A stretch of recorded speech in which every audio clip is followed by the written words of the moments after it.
Selamat malam. Dan memang ini sidang kemuncat yang luar biasa, bukan? Saya hanya ingin berkongsi beberapa lagi pandangan kepada anda tentang isu yang kami liputi dan yang kami sangat ambil berat. Tahun 2024 merupakan tahun penentu bagi konservatisme Amerika. Ia menandakan bukan sahaja kemenangan Presiden Donald Trump, tetapi juga kemenangan sebuah platform yang menolak ideologi kiri beracun yang dikaitkan dengan antisemitisme yang telah menguasai Parti Demokrat. Kebangkitan semula konservatisme Amerika di bawah panji MAGA menjadi kenyataan apabila disedari bahawa ajaran woke, kepelbagaian, kesaksamaan dan inklusi DEI hanyalah satu formula yang memecah belahkan dan memburukkan lagi perpecahan kaum, bukannya menyembuhkannya.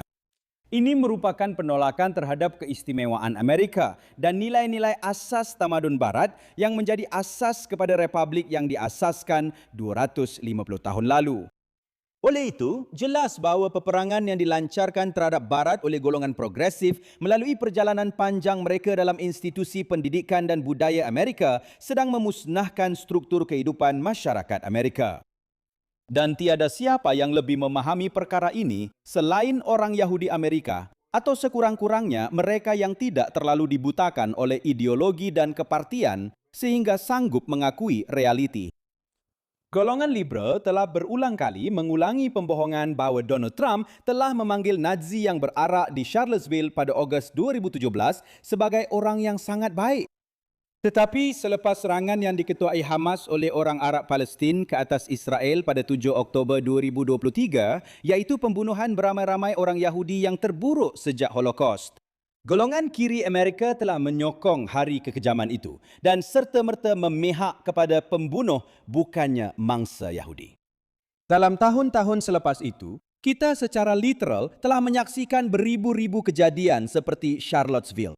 Demonstrasi antisemitik yang menyasarkan orang Yahudi oleh penyokong Nazi Arab Palestin moden ini yang melaungkan seruan untuk pembunuhan beramai-ramai Yahudi dan keganasan terhadap orang Yahudi di mana sahaja mereka tinggal.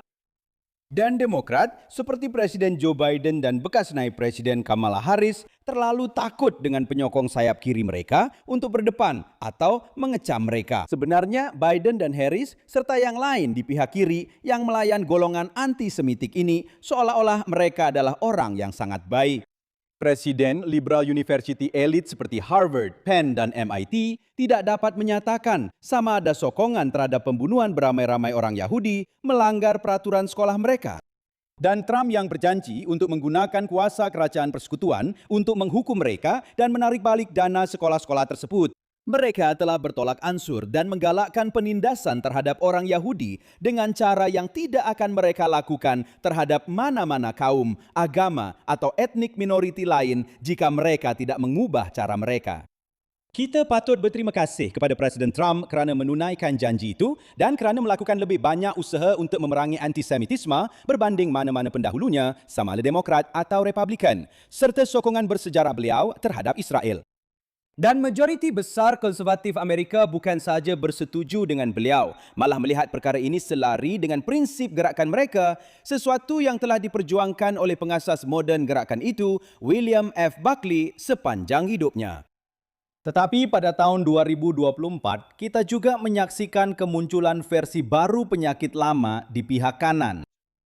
Walaupun pemegang jawatan Republikan sangat pro-Israel dan menyokong kepentingan komuniti Yahudi, pengacara podcast seperti Tucker Carlson dan yang lebih ekstrim seperti Candace Owens serta neo-Nazi groiper Nick Fuentes sedang membina penonton baru dan besar dalam kalangan anak muda yang sudah lama dipengaruhi oleh kebencian terhadap Yahudi yang didorong oleh pendidik sayap kiri.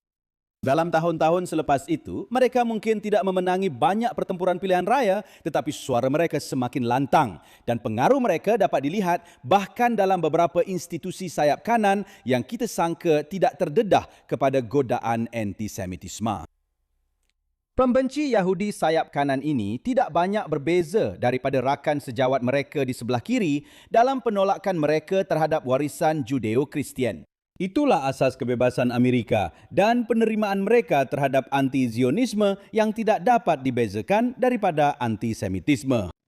Malah, cercaan Carlson terhadap Israel dan orang Yahudi adalah serupa dengan pembohongan dan fitnah yang kita dengar daripada orang seperti Zora Mamdani dan New York Times. Ini adalah politik tapal kuda pada tahap yang paling teruk. Namun begitu, mereka telah dikecam dan diusir secara lisan daripada gerakan MAGA Trump oleh Presiden sendiri. Dan GOP serta pengundi Republikan telah menghukum golongan sayap kanan anti-Yahudi. Itulah sebabnya Marjorie Taylor Greene tidak bertanding semula untuk pilihan raya dan mengapa Thomas Massie akan dihantar pulang ke ladangnya di Kentucky pada Januari depan.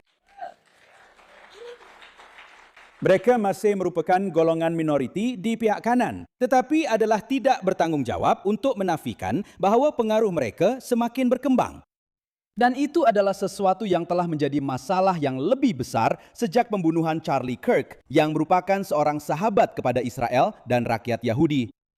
Dan apabila pada perhimpunan kumpulan Turning Point USA miliknya Disember lalu, anti-antisemitisme baharu yang dipopularkan oleh Carlson dibahaskan. Malangnya, naib Presiden J.D. Vance yang berkata bahawa beliau tidak akan memilih antara mereka yang menentang kebencian terhadap Yahudi seperti Ben Shapiro dan mereka seperti Carlson yang cuba menormalkan dan mempopularkannya. Pada ketika itu, menjadi jelas bahawa sikap berkecuali beliau yang tidak bermoral terhadap isu tersebut sedang mencetuskan krisis untuk konservatisme Amerika. Dan krisis itu hanya menjadi semakin buruk dalam 6 bulan terakhir apabila sesetengah pihak di sebelah kanan menentang peperangan terhadap rejim pengganas Islamis anti-Amerika di Iran. Dan cuba untuk menyalahkan Israel, Yahudi Amerika dan juga penyokong Israel dalam kalangan Kristian evangelis secara palsu atas penglibatan Amerika Syarikat dalam peperangan itu.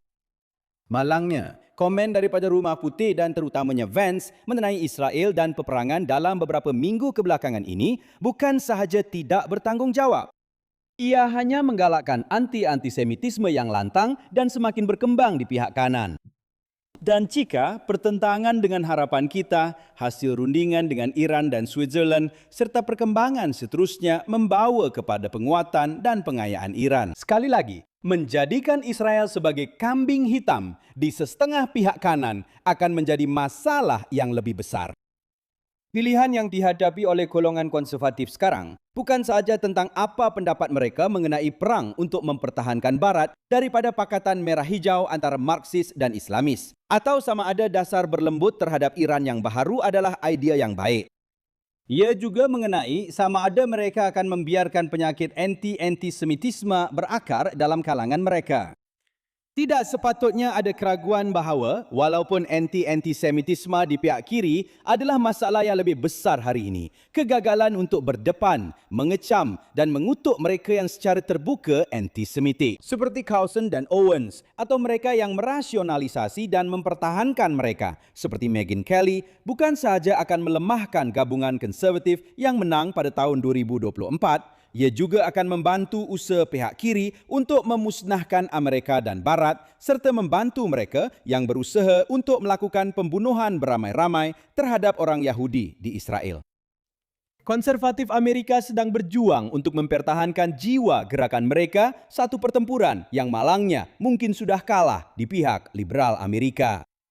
Hujah-hujah yang menyokong trend mengejutkan ini nampaknya terdiri daripada keinginan bodoh untuk keterangkuman atau, dan di sini saya sekali lagi merujuk kepada J.D. Vance, keengganan untuk mengecam rakan lama serta kesanggupan untuk menghina dan menjadikan sekutu Israel sebagai kambing hitam.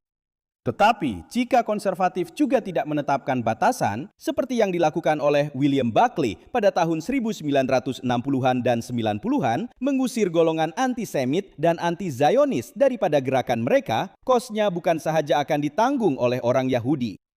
Ia akan ditanggung oleh semua orang yang memahami bahawa Barat sedang berjuang untuk kelangsungan hidupnya menentang ideolog toksik ini. Seperti yang telah kami lakukan sepanjang beberapa tahun kebelakangan ini, kami di CNS tidak akan teragak-agak untuk mengecam antisemitisme di pihak kanan di mana sahaja ia ditemui, sama seperti yang kami lakukan terhadap pihak kiri. Kami akan menentang usaha meredakan Iran yang baru jika itulah yang sedang berlaku dengan segala semangat yang kami curahkan untuk menentang versi lama sebelum ini. Dan memandangkan hakikat bahawa untuk semua maksud dan tujuan, pihak kiri mungkin sudah menjadi satu perjuangan yang sia-sia. terutamanya apabila melibatkan kebencian terhadap orang Yahudi. Perjuangan untuk jiwa konservatisme Amerika ini akan menjadi lebih penting lagi pada tahun-tahun akan datang. Itu menjadikan ia lebih penting supaya kita tidak membiarkan kesetiaan kita kepada kawan atau sikap kepartian menghalang kita daripada mengenal pasti masalah ini dan melakukan segala yang kita mampu untuk mengumban Tucker dan semua rakan serta sekutunya, sama ada di internet, di podcast, malah di pejabat tinggi, ke dalam kelupaan moral dan politik yang sangat layak mereka terima. Terima kasih.